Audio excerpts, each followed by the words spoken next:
Iniciamos esta sesión del Incasi Living Lab, que es nuestra sesión 24 desde diciembre, que empezamos a realizar estas sesiones que hemos dado en denominar de manera genérica como Incasi Living Lab, y donde hasta ahora básicamente lo habíamos tenido en términos de las estancias de investigación de cada investigador e investigadora, donde se hacía la sesión de seminario correspondiente de esa estancia y configuró, digamos, todas las intervenciones, todas las sesiones que hasta ahora se han realizado. Entonces, a partir de una iniciativa que tuvo Leticia Muñiz, profesora de la Universidad de La Plata, de organizar también unas sesiones de seminario alrededor de la metodología más cualitativa y sobre todo, como ella también lo puede explicar ahora, a partir de la experiencia de la primera edición de Incasi, donde también tuvimos distintas preocupaciones metodológicas, pero en particular se suscitó a partir de un trabajo que ella misma y yo, Miquel, desarrollaron en términos del uso de las metodologías cualitativas para hacer investigación comparada.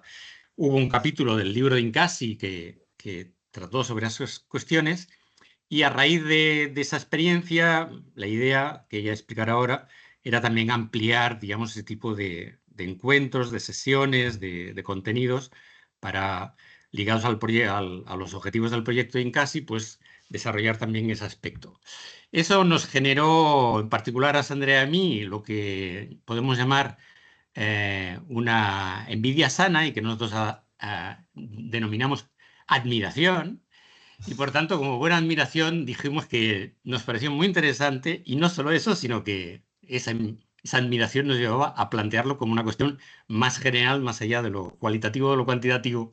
Y por tanto, la idea sería ampliar las sesiones del Incasi Living Lab a lo que hemos dado en denominar methodological issues y por tanto tratar sesiones donde una línea va a ser más cualitativa, una línea, en la medida en que vamos a ir recogiendo también otras contribuciones, van a ser exposiciones más cuantitativas y, por supuesto, de diseños también multimétodo o mixtos. Y en ese sentido, bueno, esperemos rellenar el conjunto de las sesiones del Incasi Living Lab con esta faceta.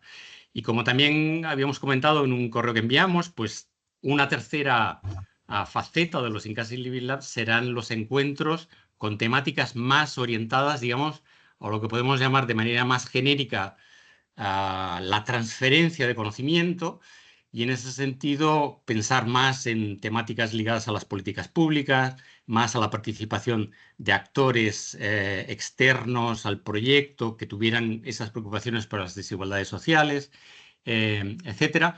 Y por tanto, desde ese punto de vista, también organizaremos otro tipo de sesiones que todavía estamos acabando de preparar, pero con algunos diseños ya establecidos, con algunos contactos, para ampliar el Incasi Living Lab a ese tipo de contenidos. Por tanto, un gusto presentar esta primera sesión de los Methodological Issues y paso la palabra a Leticia, que nos hará la presentación de la sesión de hoy y al conferenciante, a Joan Miquelber. Gracias. Bueno, buenos días aquí en Argentina, buenas tardes en Europa. Para mí es un gusto estar iniciando esta sesión de métodos cualitativos comparados. Como decía Pedro, simplemente una pequeña introducción que tiene que ver con que este tipo de Incasi Living Lab surgieron como resultado un poco del esfuerzo que hicimos en el Incasi 1 para hacer comparaciones de investigaciones cualitativas, justamente porque cuando uno hace una investigación cualitativa habitualmente está pensando en concentrar la mirada en profundidad en un caso en particular y no necesariamente ese caso se está replicando o con las mismas características, como ya nos va a contar un poco Joan Miquel, en otra parte o en otro país en particular o en otra ciudad, ¿no? Entonces, un poco la idea que surgió luego de hacer el esfuerzo de poner en diálogo dos investigaciones que hicimos Joan Miquel y yo hace un tiempo, y de ese esfuerzo de poner en diálogo, y también trabajamos con Gabriela Rubilar Donoso de la Universidad de Chile. Nuestro intento fue, bueno, pensar cómo podemos hacer una comparación desde la perspectiva biográfica, y bueno, y a partir de ahí empezamos toda una serie de discusiones sobre los métodos cualitativos comparados, qué se puede comparar, qué no, qué se compara, cuáles son las tradiciones, sobre todo porque en métodos cualitativos comparados existe, digamos, algunas escuelas, pero no es, digamos, lo que más se desarrolla en metodológicos, por lo menos en la literatura en español. Hay bastantes cosas escritas, pero están en inglés, y eso para el público que no habla el idioma o no conoce el idioma es realmente un problema. Entonces, atendiendo a esa situación y a nuestra experiencia en el INCASI 1 es que, bueno, nada, estuve hablando con Sandra y Pedro y pensamos en esta serie de conversaciones, discusiones, formación, que nos permita pensar, sobre todo para quienes participamos de este INCASI 2, en investigaciones cualitativas comparadas, con más elementos y herramientas teóricas y metodológicas para ello, ¿no? Entonces, bueno, es un gusto estar aquí presentando al querido Joan Miquelbert, que es un colega de la Universidad Autónoma de Barcelona. Joan Miquel es catedrático del Departamento de Sociología de la Universidad Autónoma de Barcelona, es licenciado en Ciencias Políticas y Sociología y en Ciencias Económicas y Empresariales, y es doctor en Sociología. Es director del Centro de Investigación Sociológica sobre la Vida Cotidiana y el Trabajo, el CUIT, y es miembro del Instituto de Estudios del Trabajo. Sus líneas de investigación se centran en la sociología del trabajo, capital social y empleo, juventud y mercado de trabajo, y en los métodos de investigación, métodos biográficos, análisis de redes sociales, métodos mixtos y análisis cualitativo de datos. Bueno, Joan Miquel, si te parece, entonces, dejamos en tus manos esta presentación y luego, cuando Joan Miquel termine, hacemos una ronda de intercambio, de preguntas, de reflexiones. Perfecto, gracias, Leticia.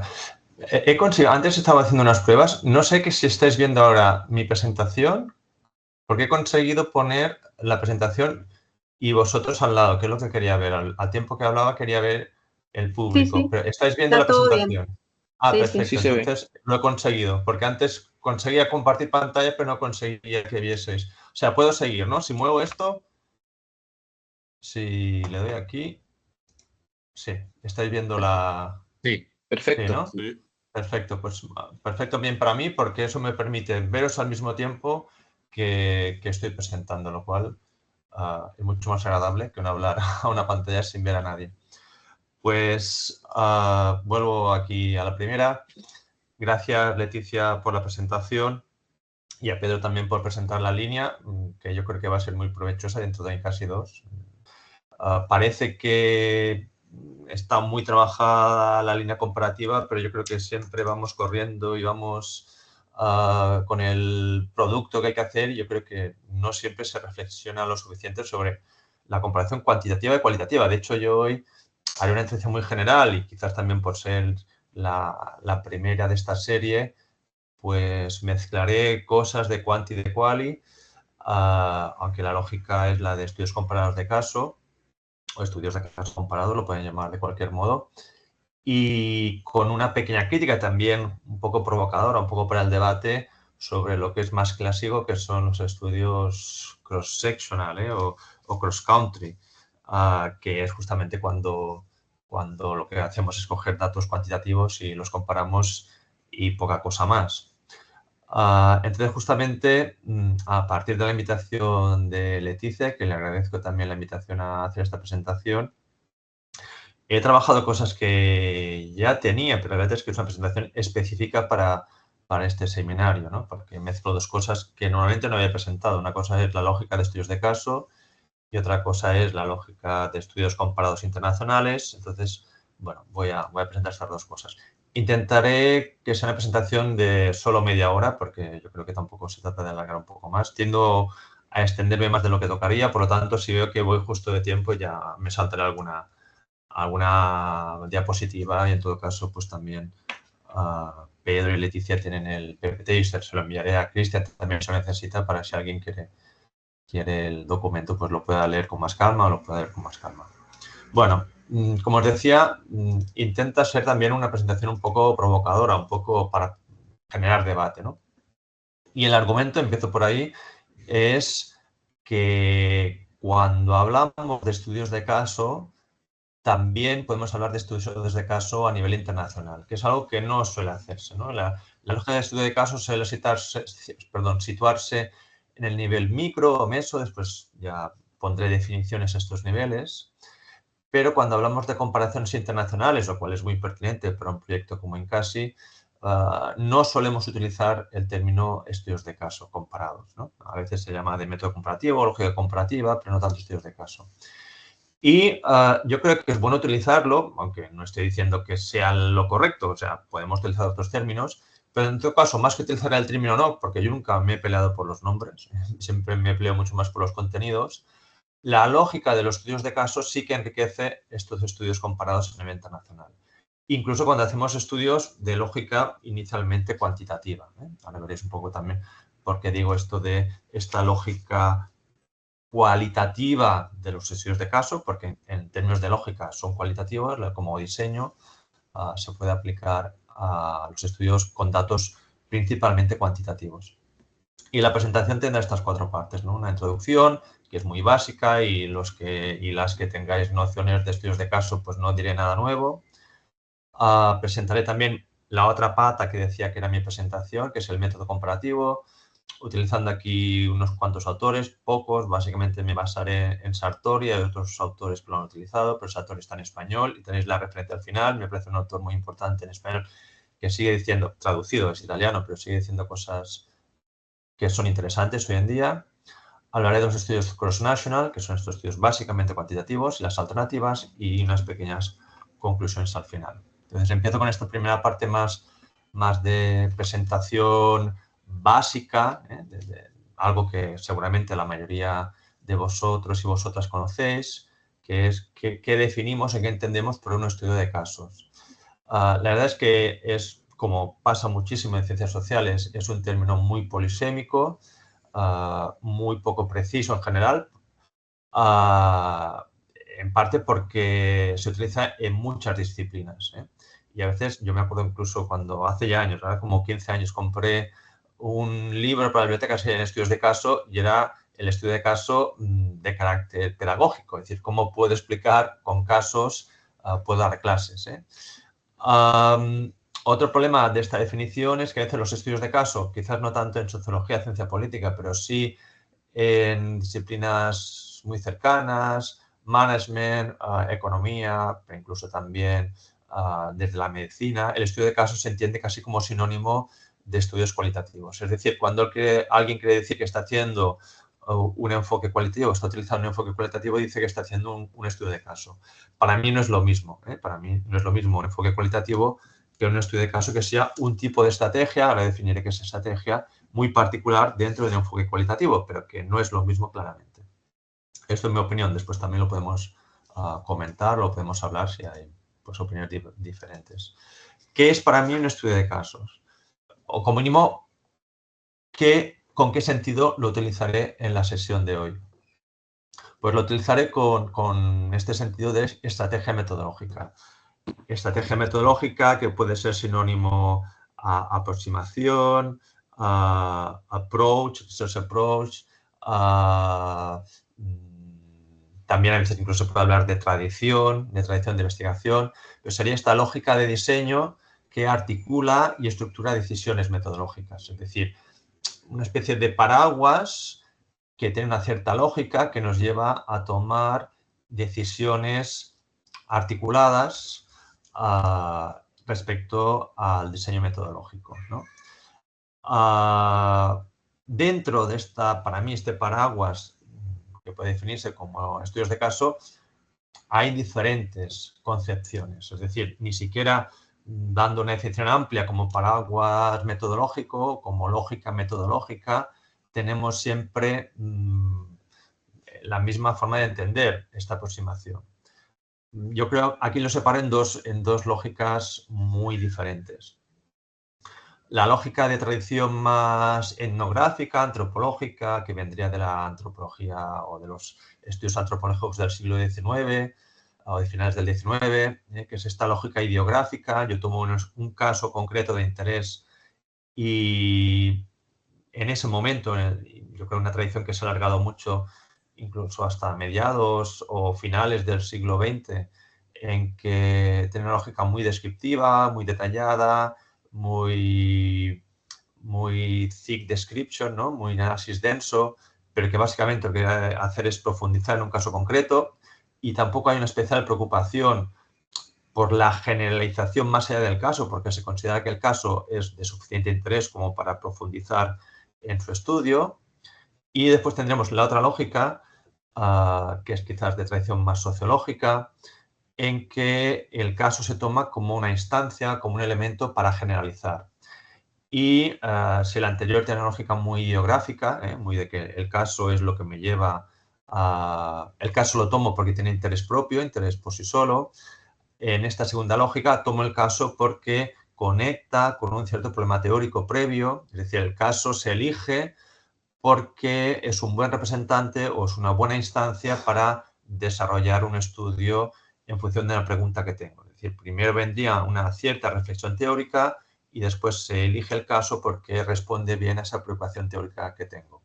Pongo lógica nomotética cercana porque la lógica nomotética tradicionalmente intenta generalizar casi de forma universal, ¿no? Con leyes, pero, y esto conecta con lo que después explicaré de Sartori, pero dentro de esta lógica más de tradición sociológica, pues hablamos de teorías de rango medio, incluso de teorías sustantivas, pero que sí que pretenden que el conocimiento generado en el caso tenga una cierta trascendencia, vaya más allá del caso. A veces son casos más pequeños o a veces simplemente son estudios de casos comparados, lo cual también nos permite generalizar más.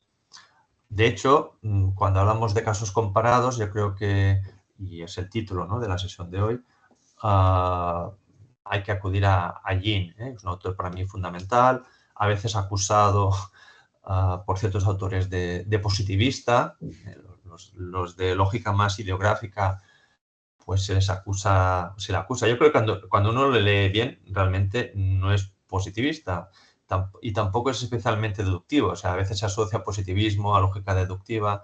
Yo creo que es más bien abductivo. Él insiste, es cierto, en que hay que tener un marco teórico previo, pero un marco teórico flexible que nos permite elegir bien. Él también piensa en esta idea de que el caso se elige para responder a una cierta pregunta. Y esto es una gráfica que, bueno, que yo he utilizado, generado en este libro con Carlos Lozares, pero bueno, que explica un poco pues esos 4 tipos que explica allí, ¿no? Tenemos respecto al número de casos, casos únicos o casos comparados. Caso único es un solo caso, comparados tenemos 2, 3, 4, no serán muchos más, 5, 6, pero no serán muchos más, porque siempre queremos profundizar. Y después tenemos, respecto al tipo de unidades simples, no hay niveles en la unidad que tomamos, o unidades múltiples. Estas unidades múltiples son este tipo 2 y este tipo 4 que están abajo.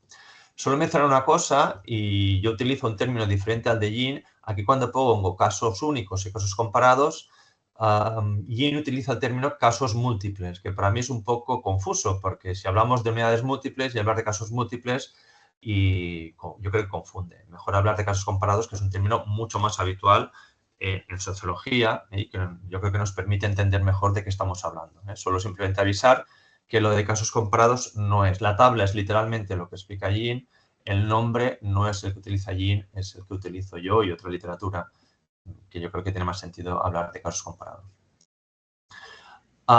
En esta previa también, pues antes decía que yo creo que los estudios de casos comparados se pueden utilizar a nivel internacional, lo cual significa comparar instancias macro. Aquí he cogido también este gráfico que es bonito de un artículo que trabaja o que habla sobre el capital social. Es una de las líneas de investigación que yo tengo y me iba bien. Yo creo que explica muy bien, pues a nivel micro tenemos individuos o relaciones entre individuos, pero la unidad básicamente, por lo tanto, si vamos aquí atrás, la unidad es simple, porque estamos hablando de individuos. Eso sería el nivel micro. En el nivel meso tendríamos instituciones, escuelas, iglesias, clubes deportivos, familias, empresas. Hay debate, pero yo lo tomaría de este modo. Hay debate porque no siempre el nivel meso se define igual. Y a nivel macro, pues tendríamos quizás que los dibujos que hace Klarich son un poco confusos, pero tendríamos los aspectos culturales, históricos, societales. En el fondo serían comunidades mayores que estos niveles meso, ¿no? Son comunidades, pues regiones, países, continentes, si queréis, o agrupaciones intermedias, ¿no? Pueden ser comarcas, pero yo creo que el nivel macro siempre tiene ese punto también de territorio, de un contexto, un conjunto de poblaciones que se sitúa por encima del nivel meso. O podemos decir una suma de niveles meso, también puede ser una suma de niveles micro. Sabéis que en economía solo hay el nivel micro y el macro, o sea, hablamos de microeconomía, macroeconomía, en sociología, en ciencia política, en otras ciencias sociales, sí creo que el meso es muy importante y nos permite jugar esos tres niveles. Y los estudios de caso justamente se suelen situar más bien en los niveles micro o incluso diría más habitualmente en los niveles meso. Las unidades tomadas suelen ser pues eso, fábricas, familias, escuelas, pero nada nos impide comparar personas directamente o nada debería impedirnos comparar agregados a nivel macro, que es justamente la comparación internacional. Hecho esta primera presentación, que posiblemente era conocida por todos y todas vosotras, hablemos un poco del método comparativo. Aquí utilizo a Regin. Él define el método comparativo. Estas referencias están al final de la presentación. Como un estudio comparado de países, naciones, estados y otras entidades políticas de gran tamaño. Podían ser regiones, podían ser provincias. Fijaos que otra vez aquí estamos en esa dimensión. Yo creo que siempre hay una dimensión de territorio y de contexto. Él mismo también insiste en que aquí hay diferentes orientaciones epistemológicas, desde orientaciones más claramente cuantitativas a orientaciones más mixtas o más cualitativas. Él defiende una aproximación bastante cualitativa al método comparativo. Para mí, el único problema de esta definición es que yo no lo llamaría un método. Para mí, métodos son otras cosas y yo creo que es más fácil, en lugar de hablar de método comparativo, porque el método comparativo además tampoco nos dice nada sobre el nivel, yo creo que tiene más sentido y es un término también más utilizado. Otra vez estamos con lo de los términos, ¿no? Estudios comparativos o estudios comparados. Cuando hablamos de estudios comparados se entiende normalmente que son estudios comparados en el internacional, o un término menos utilizado, y ahí pongo más o menos, no es lo mismo, pero yo le daría un sentido un poco más restringido, el de casos comparados internacionales. Yo creo que si utilizamos casos comparados internacionales como término, que insisto que para mí no sería sinónimo estrictamente, sí que estamos ya destacando el aspecto de lógica cualitativa o el aspecto de lógica de estudios de caso a nivel internacional. En el fondo el número me da igual, pero para que nos entendamos, yo creo que estudios comparativos hay de todo tipo, hay mixtos, hay quantis, hay qualis, y después veremos que además lo podemos clasificar en otras dimensiones, y cuando hablamos de casos comparados internacionales, normalmente estaremos diciendo que son estudios de caso a nivel internacional que sigue una cierta lógica en la tradición de estudios de caso que le acabo de explicar hace un momento. Por lo tanto, el método comparativo sigue, la pregunta que os pongo aquí, ¿el método comparativo sigue siempre la lógica de los estudios de caso? Claramente no. O los estudios comparativos siguen siempre la lógica de los estudios de caso. Para mí, no. Y ya digo que no he desarrollado los estudios de caso porque se puede alargar mucho más, pero yo creo que entendemos ya más o menos esta idea de que lógica comparada con una lógica cualitativa, un contexto, cosas que me he saltado, pero yo entiendo que más o menos entendemos que, ¿no? Una pregunta focalizada en ciertas unidades en que el contexto marca el límite del caso. Un poco sería la definición muy sencilla de un estudio de caso. Si estamos hablando de estudios comparativos, Insisto, esta comparación de unidades a nivel macro. Bueno, esto muy rápido también. Pues, como siempre, tenemos antecedentes en la antigua Grecia, ¿no? Siempre que queremos buscar antecedentes históricos, pues nos vamos a los griegos, pero es cierto que son los primeros que reflexionan sobre la organización política, ¿no? Tienen autores ya de la Grecia clásica, pues reflexionan sobre las diferentes formas de organización de las polis, de las ciudades grecias. Podrían ser los primeros estudios comparados. Ya de forma mucho más reciente, siglo XVIII, es cuando surgen los estudios de ciencia política, Montesquieu, un clásico, pero también la Universidad de Göttingen, que es donde aparece el término estadística. No sé si sabéis que es en Göttingen en alemán, Göttingen, aunque se utiliza ya mucho menos, pero sea el nombre más correcto en castellano o en español, es donde se inventa el término estadística, que es el estudio de los estados, aunque estadística hoy en día significa otra cosa, ¿no? Pero lo que se hace en Göttingen en el siglo XVIII en la universidad es comparar los microestados o las unidades políticas que en el XVIII componen el territorio alemán actual, ¿no? Y comparan con datos estadísticos, pero también con datos de carácter más cualitativo, estas diferentes organizaciones políticas, que si son repúblicas, que si son monarquías, que si son con más participación de estamentos que no son de la nobleza, que si es puro despotismo ilustrado. Todas estas reflexiones son las que se hacen por diferentes autores en la Universidad de Göttingen. Y a partir del siglo XIX es cuando realmente se hacen, yo creo que lo que entendemos hoy como estudios comparados a nivel internacional de ciencias sociales. Tocqueville, yo creo que también lo conocemos todos, sabemos que ¿no? Un gran autor que compara y que reflexiona sobre cómo se organiza la democracia en Estados Unidos, pero autores clásicos de la sociología como Marx, Durkheim, Weber, con diferentes perspectivas. Fijaos que aquí ya tenemos orientaciones epistemológicas muy diferentes, pues reflexionan sobre cómo se organizan estas unidades macro, ¿no? Y claramente aquí no podemos hablar de estudios de caso, son estudios históricos, perdón, son estudios internacionales de carácter comparativo. Y en el siglo XX, y ahí hay una deriva hacia lo cuantitativo, es cuando surgen los estudios, ¿no? Los estudios de relaciones internacionales, los estudios internacionales, y es cuando realmente, eso no es casualidad, ¿no? Porque pasa en todos lados, en sociología, en psicología social, cuando domina el enfoque cuantitativo, con mínimo la primera mitad del siglo XX. Bueno, la primera mitad hasta el año 60 y 70, ¿no? Entonces, estos estudios comparativos se convierten en estudios básicamente cuantitativos. No hace falta que cite, quizás, pero igual los autores así, Verba, por ejemplo, que es un autor muy, muy reconocido en los años 60, 70, que es además que pone las bases de los estudios comparativos. Yo aquí utilizaré a Sartori, que es un poco también de esa misma escuela, que busca, un poco más adelante daré alguna cita suya, que busca esta comparación de carácter cuantitativo entre diferentes unidades políticas. ¿Qué hacen estos estudios comparativos? Sean quanti sean quali, aunque, insisto, en el siglo XX son sobre todo de tradición o de lógica cuantitativa, pues lo que Piovani y Krausik definen, basándose de hecho en otro autor que es Kohn, definen como estudios o comparaciones transcontextuales. Lo que hacen es utilizar diferentes contextos y se comparan, ¿no?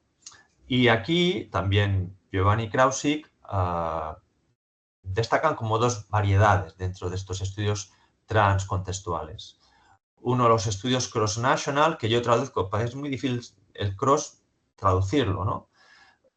Puede ser inter o trans, en español utilizamos cross y quizás la traducción más correcta sería inter, pero a veces se ha traducido como transnacionales, y los estudios cross-cultural, que serían los interculturales o transculturales. Con una diferencia que también mencionan Piovani y Krausik, realmente el estudio cross-cultural se ha utilizado mucho menos porque sigue otra vez esta tradición más antropológica de comparación de grandes agregados culturales, y lo cierto es que esta tradición es más de casos únicos. Cuando se analiza un agregado cultural a nivel macro, se suele escoger dentro de esta tradición antropológica un caso único. Por lo tanto, hay escasos, aunque existen, estudios cross-culturales o interculturales. En cambio, la tradición de estudios internacionales o transnacionales es mucho más habitual. Y eso sería además en la tradición más sociológica o politológica. Sea como fuere, en cualquiera de las dos variedades, sean interculturales o sean internacionales, tenemos un problema epistemológico que también destaca Piovani, basándose en autores previos, que es el de esta discontinuidad de significados. Cuando comparamos contextos, en realidad estamos comparando cosas muy diferentes. Y esto, por ejemplo, también citan a Marradi, ¿no? ¿Cómo podemos estudiar pues, los actos criminales entre diferentes países cuando un acto criminal se define de formas muy diferentes, no solo culturalmente, sino institucionalmente y legalmente? Y lo que se suele hacer en estos estudios cross-national básicamente es tomar los datos sobre criminalidad y compararlos, ¿no? Sin ningún elemento adicional. Esto es matizable, obviamente. Algunos estudios se preocupan más por el contexto, otros menos, pero digamos el estándar es básicamente tomar el dato agregado por cada país y compararlo. Y esto que digo de sobre criminalidad, que es un ejemplo de Marradi, pues nosotros que en el CUI trabajamos con empleo, pues podemos decir lo mismo, ¿no? ¿Qué significa la precariedad? ¿Qué significa el empleo? Sobre todo cuando comparamos, esto es una discusión que hemos tenido con Pedro, con Leticia, con compañeros de Incasi 1, ¿no? ¿Qué significa empleo estable? ¿Qué significa empleo inestable? Esa lógica que también muchas veces es etnocéntrica, también tiene que ver con, Claudia se acordará también con la tesis de Betsa, ¿no? ¿Qué significa precariedad en América Latina y qué significa precariedad en Europa? Pues significa cosas muy diferentes. Y a veces lo solemos tomar, a no ser que se haga el esfuerzo que hizo en su momento Betsa, ¿no? Casi de construir toda la categoría. Pero lo habitual es no hacer ese ejercicio y comparar simplemente los datos que podemos encontrar, pues esas bases de datos generales que tenemos a disposición, ¿no? Y un poco ese problema es cierto que se fundamenta en ese problema de comparación cuantitativa, se fundamenta en argumentos fuertes. Aquí cito sí a Sartori, ¿no? ¿Por qué dice Sartori que es bueno? De otra manera, ¿cuáles son las fortalezas, según Sartori, de estos estudios cross-national? Que ya veis que estoy criticando ya en parte. Pues él dice que, bueno, justamente pretenden tener esta lógica nomotética, universalista, que se centra en las variables, ¿no? Por lo tanto, nos permite comparar a partir de las variables estas diferentes unidades macro, diciendo justamente que lo que no tendría sentido es tomar unidades no comparables. Por ejemplo, poner el ejemplo de, dice, la erupción del Vesubio no es una categoría comparable, porque es algo que sucede o sucedió, depende de qué erupciones tengamos, ¿no? Pero que es un caso que no podemos comparar con otros. Esto es lo que dice él. Yo creo que después diré que, de hecho, sí que sería comparable. Pero bueno, él propondría, por ejemplo, la categoría desastre natural. Dice, desastre natural sí que es una categoría comparable y podemos comparar entre diferentes países, entre diferentes contextos, desastres naturales. Pero si comparamos únicamente o si tomamos únicamente la erupción del Vesubio como categoría, nos permite esta generalización que pretendemos en los estudios internacionales. Él es consciente de que no generaremos con esos estudios leyes universales, es consciente de que tenemos unidades diferentes, pero sí que utiliza este término, que es un buen término, ¿no? Es el de law-like, conocimiento law-like, pues que se acerca a la generalización en forma de ley, otra vez esta lógica nomotética. aquí tenéis esa cita, ¿no? Una generalización provista de poder explicativo que explica una regularidad. Por lo tanto, este conocimiento log-like significa que estamos buscando una generalización con poder explicativo y que pueda explicar qué sucede en diferentes contextos con una misma lógica explicativa. Esta es la lógica de esos estudios internacionales, que es muy clásico, insisto, en estudios internacionales de esta orientación. No todos los estudios internacionales son de esta, pero yo diría que es muy, muy clásico esta aproximación.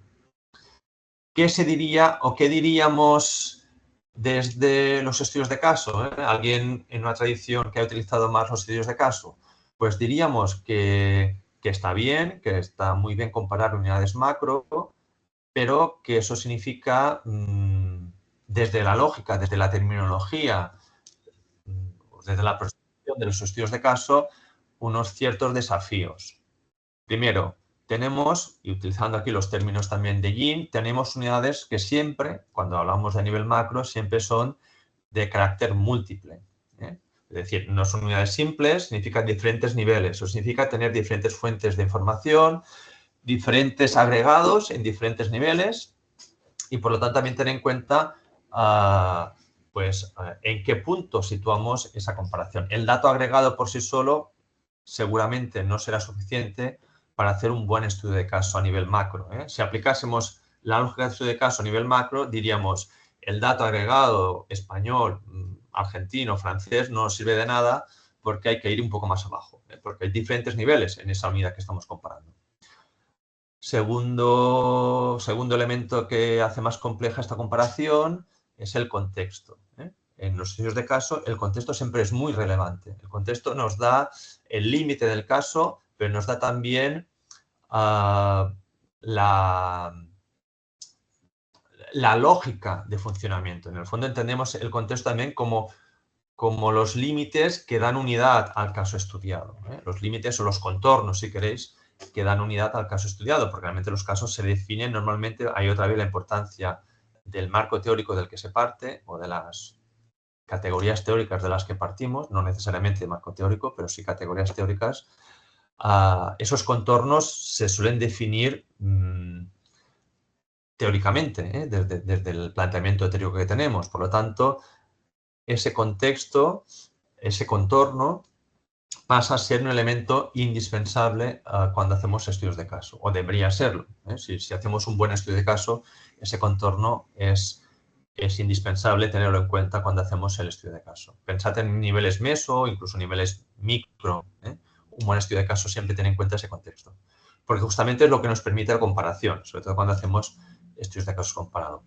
Todo eso nos llevaría, y si algún alumno me lo preguntase, quizás dada la complejidad por los niveles que tenemos en cuenta y por la importancia del contexto, a decir que mejor casi que cuando hacemos estudios macro hagamos estudios de caso único, ¿no? Seguramente sería la mejor recomendación.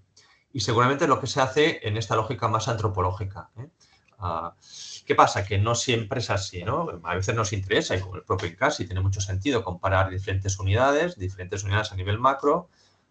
Por lo tanto, si vamos en esta línea de estudios de caso, de aplicar la lógica de estudios de caso a la comparación internacional, podemos acabar desembocando ahí esa flechita, ¿no? Decía, el método comparativo, los estudios internacionales se acercan a la idea de casos comparados internacionales, pero si estamos de acuerdo con esa idea de casos comparados internacionales aplicando la lógica de estudios de caso, pues casi la frase que hay que poner al presentar un estudio es un poco larga, pero sería diseño de estudio de casos comparados con unidades macrosociales. Yo creo que eso es el término a nivel metodológico y epistemológico que nos está dando la pista, la clave para hacer ese estudio, dentro de esta lógica cualitativa que implican los estudios de caso.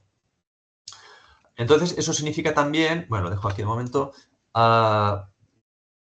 apostar por dos alternativas. Es decir, si nos creemos, ahí es la discusión que podemos tener, si nos creemos que las comparaciones internacionales son más ricas, recogen mejor la complejidad, yendo más allá de la lógica cross-national, tenemos dos alternativas. Bueno, como mínimo dos, seguramente habría más, pero en la literatura que yo he revisado tendríamos dos aproximaciones, con esta lógica más de estudio de caso.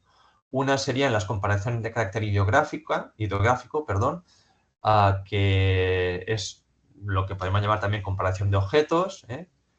Volvemos a esa tradición ideográfica, en que tenemos aquí justamente la erupción del Vesubio no sería un problema. Podemos comparar la erupción del Vesubio con otra erupción estudiando cada caso por separado, y el estudio por separado de los casos nos permite ver, no hace falta una categoría de entrada común, nos permite ver qué puntos de conexión tenemos, porque lo que comparamos son objetos, no son variables. Por lo tanto, comparamos objeto a objeto a nivel macro.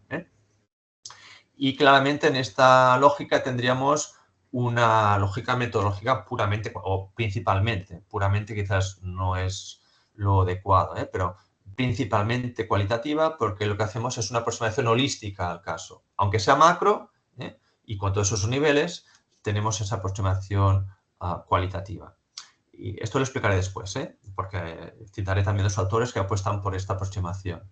Y después tenemos la alternativa, una un poco más mixta, si queréis, que es esta comparación contextualizada, que en lugar de comparar objetos, comparar unidades holísticamente, compararíamos propiedades de esas unidades. Pero tampoco es comparación de variables. Si queréis, tendríamos como, y esto que lo pongo aquí, como tres lógicas de comparación. Comparación de objetos, comparación de propiedades y comparación de variables. La comparación de variables es la comparación cross-national, y estas comparaciones ideográficas o contextualizadas sí que seguirían una lógica más de estudio de casos. Lo desarrollo un poco más. Existen, obviamente, situaciones intermedias. Como siempre podemos mezclar, es una pura clasificación teórica, pero os pongo un poco en qué consiste cada cosa, ¿no? La comparación ideográfica, esta comparación de objetos, os decía, tenemos la unidad holística. Es cierto que podemos caer en el peligro, como pasa cuando tenemos también estudios de caso más ideográfico, en la descripción. La descripción, si queréis, la descripción explicativa, pero no deja de ser una descripción tipo process tracing, ¿no? Pero es cierto que ahí, por lógica epistemológica, vamos muy al caso, ¿no? Primero hacemos el caso, después comparamos diferentes casos. Por lo tanto, podemos caer en el peligro. En el peligro si consideramos que es un peligro, porque alguien diría que no pasa nada por describir densamente, ¿no? Estas descripciones densas típicas de la antropología o de ciertas antropologías. No pasa nada por hacer un estudio descriptivo. Pero aquí Marcevicini-Mitapali, también tendré la referencia al final, dicen justamente que es que no hay otra salida. O sea, los contextos en los casos macros son tan importantes que al final es imposible delimitar relaciones causales. Por lo tanto, de relaciones causales causadas por variables. No podemos aislar. Para entendernos, si yo defiendo que un tipo de estructura educativa me lleva a un tipo de inserciones laborales, esa estructura educativa está demasiado imbrincada a nivel nacional con otros factores como para separar la estructura educativa, porque tiene que ver con el tipo de mercado que tenemos, con el tipo de organización en términos de ciclos, con el tipo de alumnado en los diferentes centros. Son demasiados elementos que están imbrincados, que son imposibles de separar, como para decir que, y esto yo creo que todos lo hemos visto, ¿no? Se coge una variable, porcentaje de población inmigrante en las escuelas a nivel internacional o a nivel regional, me da igual, ¿no? Porque también es unidad macro. Y con eso extraemos conclusiones sin mirar cómo se organiza, cómo se trata esos elementos cualitativos que no están recogidos en la variable. Por lo tanto, aquí Maxwell y Mitapali, pues lo que dicen es eso. La única forma de entender realmente una relación causal es comprender el proceso de forma holística y después compararlo. Lógica, como decía antes, ideográfica. Acelero un poco más porque ya llevo media hora. ¿En qué consiste la comparación contextualizada? Pues consiste justamente en trabajar aquí sí con datos estadísticos, pero puestos en contexto. Eso significa hacer un esfuerzo también de deconstrucción de la variable cuantitativa, pero sí que aquí trabajaremos con datos cuantitativos.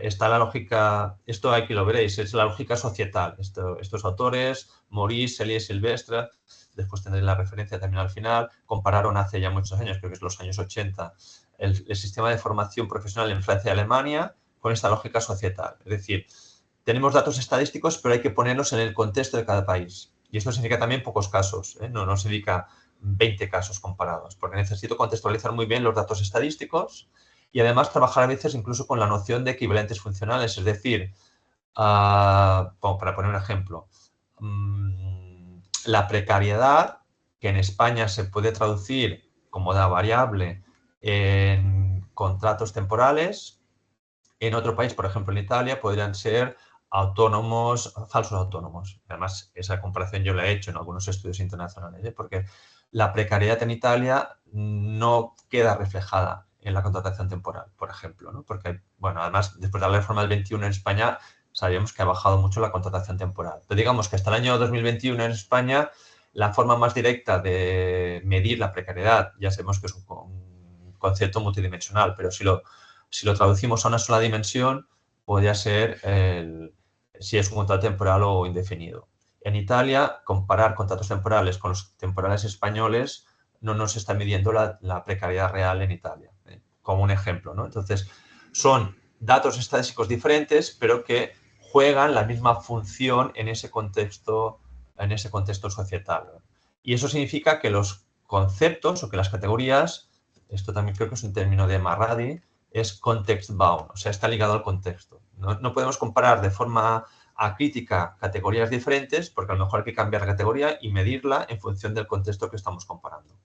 Mucho más trabajo, es cierto, pero es la forma de hacer una comparación mucho más precisa. Y termino. Primera propuesta, primera comparación, primera conclusión.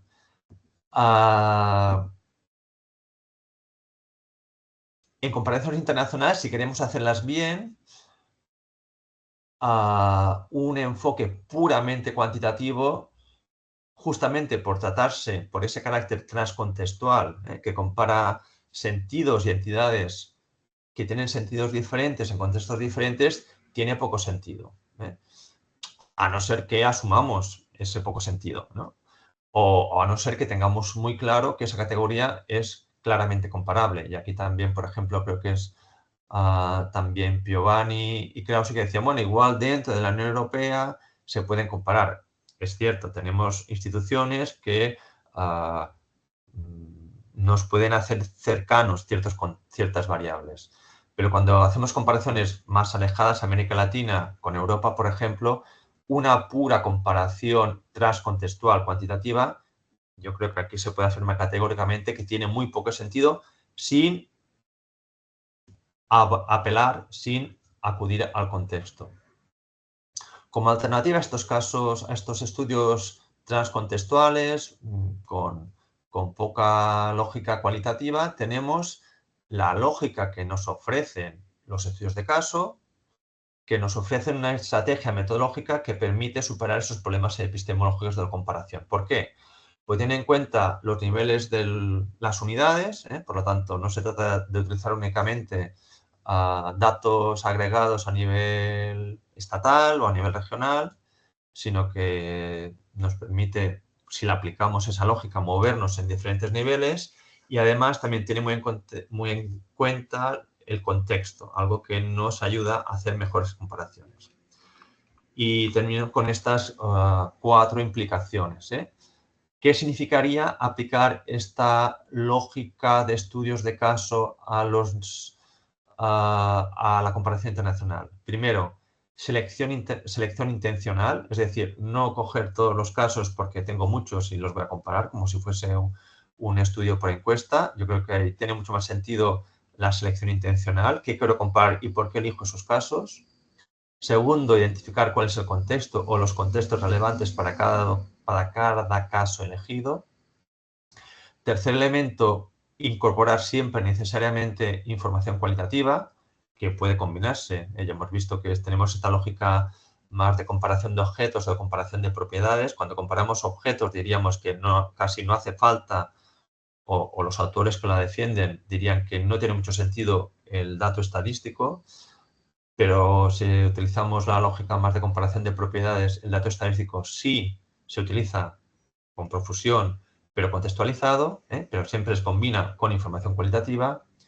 Y finalmente, lógica puramente más metodológica, la articulación de esos datos. No es solo que el dato estadístico me dé el contexto o al revés, o el dato cualitativo me dé el contexto, sino la integración. Eso significa que cuando haga el análisis de los datos, tiene que haber una integración analítica, muy al estilo de lo que proponen los autores que trabajan en la lógica de métodos mixtos. Por lo tanto, una lógica mixta de análisis. No entraré ahora en lo que significa esta integración analítica, pero significa básicamente contraponer datos, contraponer y analizar conjuntamente dato cuanti y dato qual. Y con esto termino, me pasa un pelín de lo que decía, pero bueno, aquí tienen las referencias y bueno, y disculpa que me he alargado un poco más. Y eso es todo.